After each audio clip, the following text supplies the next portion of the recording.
We share tears because we love Jay and we miss him. Laughter and tears are appropriate on this day. And I want to thank you for being here to remember and celebrate Jay. We're also here because we want to have hope. Hope beyond what we see, and hope beyond this life. And I want to share that with you as well. I'd like you just to pray with me as we begin. God of love and grace, we thank you for this chance to gather as family and friends of Jay Ogawa. We thank you for his life, though it was not as long as we had hoped or wished, even planned for. But God, in the midst of our sorrow and grief, give us hope beyond what we see.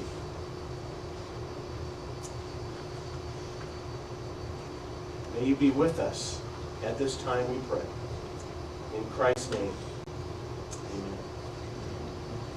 I want to ask you to turn your attention to the screen here as we celebrate Jay's life, this life.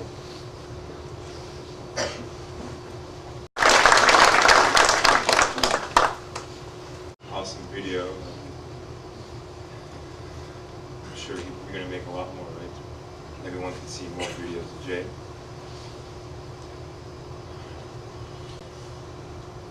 Loving, loyal, kind, generous, genuine, silly, sensitive, intelligent, inspiring, talented, terrible singer. These are all words I've heard or read used to describe Jay Ogawa in the past week. I think I can say with confidence that it was evident to everyone who came into contact with him that he's one of the most friendly and approachable people. He was always deeply concerned if someone was not having a good time, or if someone wasn't happy with life in general. Many of our conversations would be about somebody he knew, or the troubles a friend was having. It was imperative to him that he do everything he could do to bring happiness to troubled people, and oftentimes animals.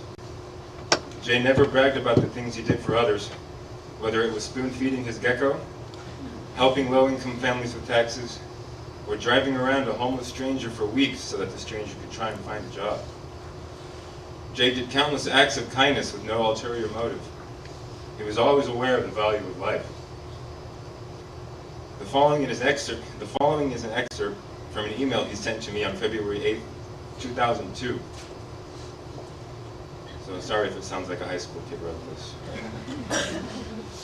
We had a debate in writer's workshop about if there's your dog that you have owned for 5 years, and there's a 30-year-old man drowning, and you can only save one. Which one would you save? We split into 3 sides of the room. Save the dog, save the human, not sure.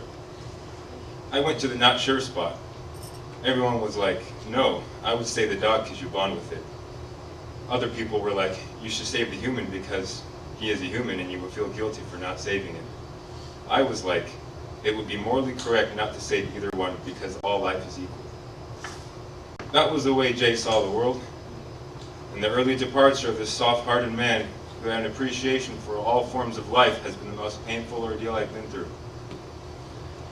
A brother to me since the 4th grade at Japanese school, Jay and I shared many goals and dreams, big and small. We had a half marathon to run next week, Las Vegas in May, Japan in the winter, to work at the same firm in 4 years, and to spoil each other's kids in 6 years.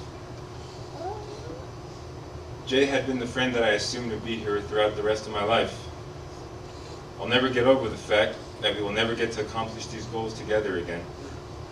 But he'd be restless if I stayed depressed for too long. I hope we are all able to resume living as Jay wanted for us. Happy, surrounded by friends, helping those in need, and treating all life as equal. Thank you.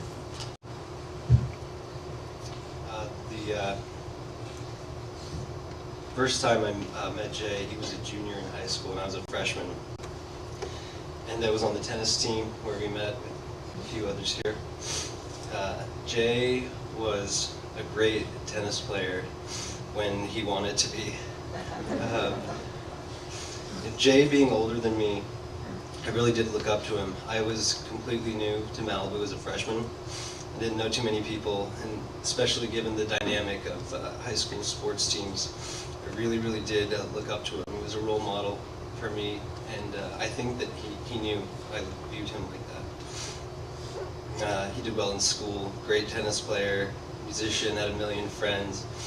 He could instantly just connect with people, with perfect strangers, and he took me in. I remember the first time he invited me over to his house a few weeks after tennis season had started. He opened the door, and I can still hear the sound that that door makes. And he leaned back like this, and he said, "Pure wall." And he wrapped his arms around me and gave me a big hug. You all know what one of those feels like from him. Saying he took me in, and it meant everything to me at the time, because trying to be part of this already small and tight-knit community was difficult. And from then on, it was ping pong, beer pong, late nights, barbecues, trips to Mammoth, the beach, new friends. The list could go on forever. And as painfully difficult as it was to sit down and start putting ideas together for this up here, I played a few of Jay's favorite songs, and it instantly just came together. He was by far the most selfless person I have ever met. He opened his house, his heart, his mind, and his fridge to anyone willing to just take their shoes off and exhibit the slightest bit of respect. His concern was basic, that you were having a good time and that you were happy. He ensured that you felt welcome as more than just a guest in his home, but as a friend. And as a friend himself, Jay was sincere, kind to a fault, loyal, trustworthy, generous, accepting, and understanding.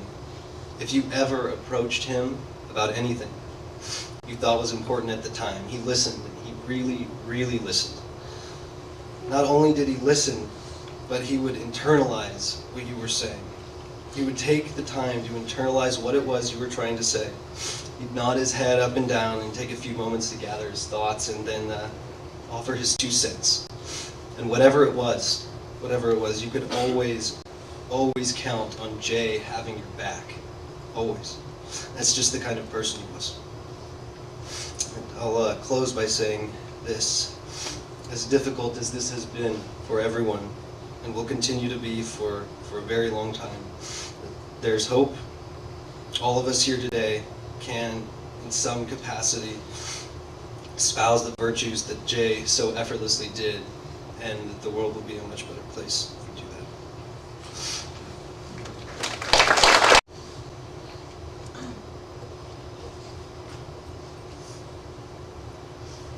These past 2 weeks have been incredibly trying. We've lost some people, some friends, and some family. But through these times, I, along with many of you, have realized how much people like JJ have taught us. When I tell my friends in Seattle about what JJ was like, I always say that JJ was beyond this world. He wasn't normal. He truly lived to love. And evidenced by the people here today and those that couldn't be here today, he truly loved everyone. And we all loved him back, especially when he was singing. We will always remember JJ at his happiest. Now those memories make up his eternal character. JJ will forever be young in our hearts and our thoughts. At the end of the party, JJ will always be playing on the piano. That same Coldplay song. In the backyard, JJ will always be teaching new tricks to his beloved dog, Jasmine. At dinner time, JJ will always be the first to toast his glass. Come by. I don't think I ever saw JJ sad for more than a minute.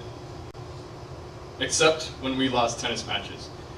That was always kind of sad. But really, JJ taught us that putting on a smile is always the best cure for any ailment. JJ was serious about that.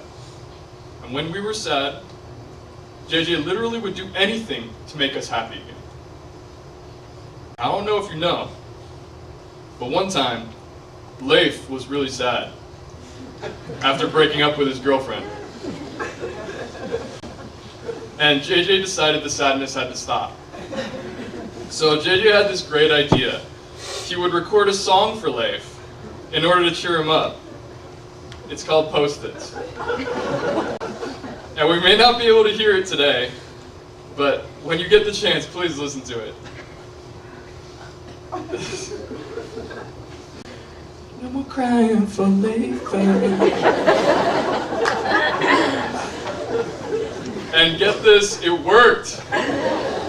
Look how happy Leif is. He is fully recovered. You see, JJ's love was unbridled. JJ was a friend to so many people. I personally thought he was a friend to too many people.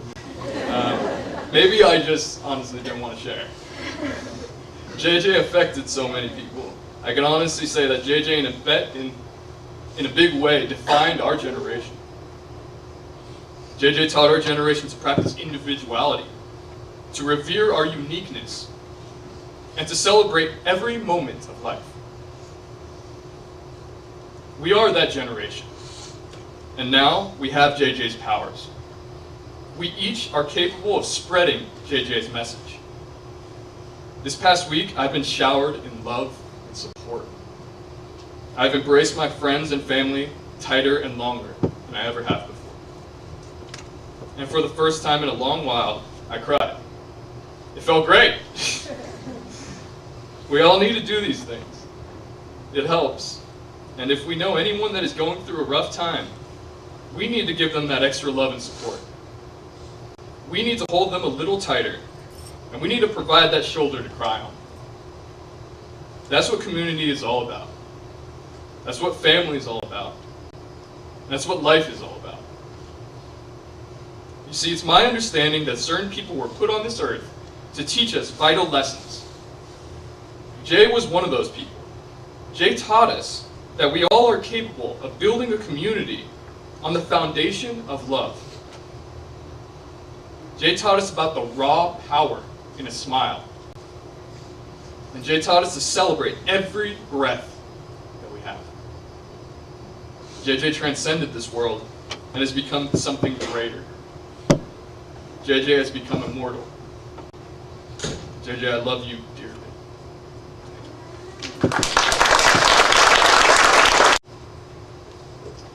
So, I met Jay freshman year in college at UC Davis, and I always remember the first time when I met him. He just had this big smile on his face. Hey, I'm Jay. And you could tell by his handshake, he just had that true manly characteristics. And what I remember is he always had that presence. When he was around, people would always be wondering, hey, who is this guy that's always life of the party and always making sure everyone is having a good time. And quickly, I bonded with him. I was his doubles partner in tennis, and we signed up for the same classes, have our library time together, weight lifts, and party together, and we quickly bonded that way. And what I took to heart was he was probably the most genuine and caring person that I've ever met. And he was always never afraid to show his affection, whether it be on the tennis court. I'd be kind of nervous and making sure what happens if we lose. And be like, David, you know what? It doesn't matter, win or lose, whatever happens, I still love you. And I remember that, and I was like, not a lot of guys say that, but he was just, he was just true to his words and always genuine. That's something that I'm gonna take away. And another good example, I had the luxury of spending time with him for this New Year. And I remember we had tickets to this one concert to see this DJ that we always wanted to see. And Jay, being the friendly person that he is, he was just chatting with people in line, and these two random people we've never met before. I was just kind of like standing back, just trying to be normal, and Jay was just being friendly and be like, hey, what's going on? And talking for 10 minutes, and next thing you know, Jay comes over to me and he's like, hey, you know what? We you gotta make sure these guys get in because they can't afford the ticket. And I was like, okay, I mean, I'll take your word for it. And, you get them inside, and you see these two guys that we just met, and they're just like having the time of their life. And Jay comes over and he goes, you know what, we just, made the best moment of one of their nights they can ever have. And I was like, that's what people need to live for. And that's the type of guy Jay is. It doesn't matter if you're on the streets or just met him just here and there. He always had that true compassionate feeling for everyone around him, and he always wanted people to have a good time. And that's just one of the few stories that I have of him that kind of paints a picture for me of what kind of person he was. And although it's going to be a long road ahead, especially since we were always planning of when we're getting our yacht by age 30, or making sure each other's kids are fine. But I just I'm sure he's up there watching over us, and he just wants us to make sure we're hanging in there, and he always wants us to smile. So those are the things that I want to remember Jay by, and just like you say, I love you, JJ.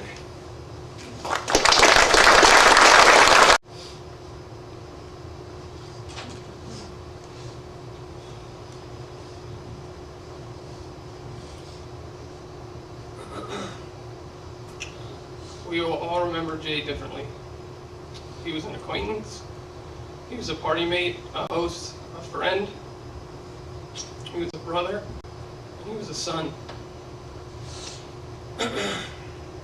Some may be more significant than others, some equally so. Some of us may not fully realize his importance just yet.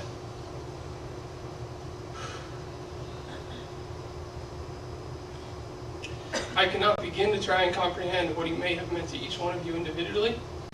I can only attempt to express who he was to me. Jay and I traveled through many stages of life together. The joy of our youth, the long summer days, exhausting our boyhood bravery, searching for that next big adventure, that next great laugh. All the while blind to any harm that may lie before us. Through the adolescence of high school, our first loves, our first heartaches.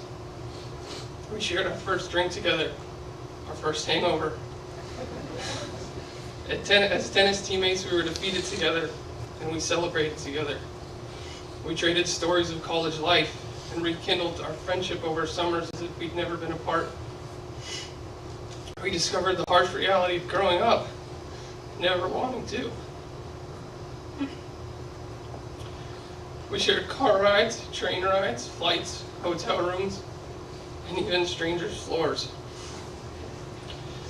Though JJ and I shared all of these experiences, we did so in very distinct ways. Last Friday, Ken, Jay's brother, remarked that his father was amazed at how he could have two sons who were so different. Jay, the world's greatest extrovert, Kenny, the shy, quiet older brother who watched over us in silent confusion.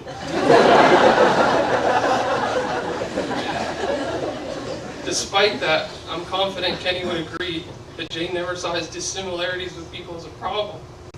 He embraced them. Jesus. He embraced them.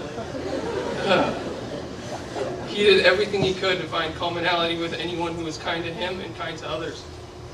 Anyone who shared his passion for life, he would welcome with open arms. This rings very true with Jay and me. Myself, quiet, introverted. Jay, carefree and open to anything. Yet we shared our love for people, our appreciation of where we were able to grow up, and our struggles through life's challenges. A couple of examples, as someone already pointed out. In high school, I had my fair share of breakups. And when my heart was inevitably broken, and I believed my world was coming to an end, there was JJ.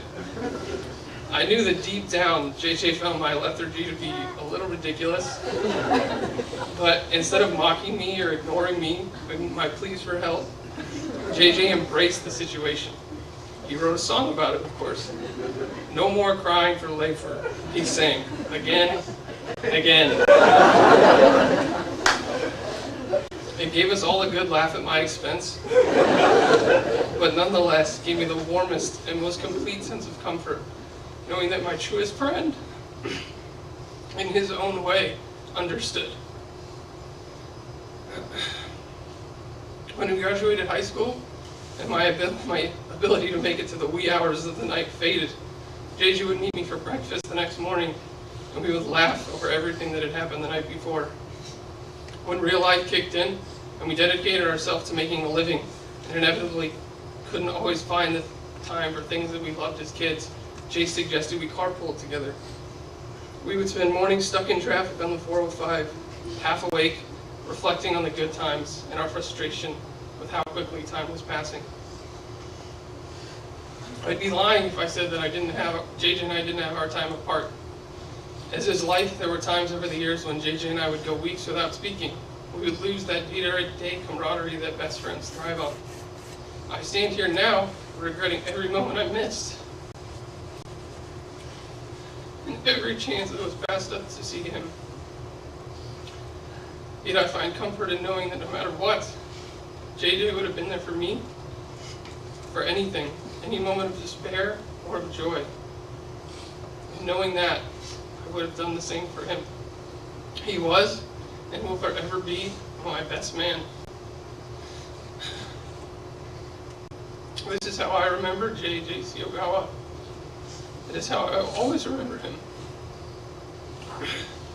I'm so grateful that I've had the opportunity to share in his life, however cruelly brief, such a caring,